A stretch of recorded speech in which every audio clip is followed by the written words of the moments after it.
Aberración urbanística, así cualifica o BNG de Ribeira a construción da depuradora de marisco no porto de Castiñeiras, polo que dende a formación nacionalista convocaron para mañá venres unha asemblea informativa na que se explicará aos veciños cales son as actuacións que están a levar a cabo. É unha obra que leva con problemas desde o ano 2015, non?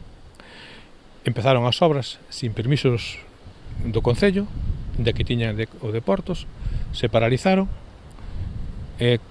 intentaron continuar, pero se volveu a paralizar porque lle falta unha serie de documentos que lle pide o Concello e agora estamos en esas. As alegacións dos nacionalistas contra esta depuradora xa chegan ata o Parlamento de Galicia, a través da súa deputada Montse Prado, que estará presente no acto de mañá.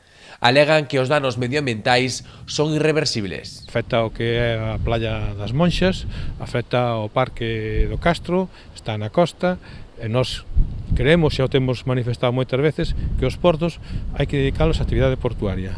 O Bloque rexeita por completo o lugar no que se está a facer a obra, pero aseguran que non están en contra da creación dunha empresa. Segundo explicaron, entenden que dentro do Concello de Ribeira existen lugares máis adecuados para levar a cabo unha obra como esta. Que o BNG non está en contra das depuradoras de marisco. Nós estamos a favor das depuradoras de marisco, pero nos sitios que nós creemos que son adecuados.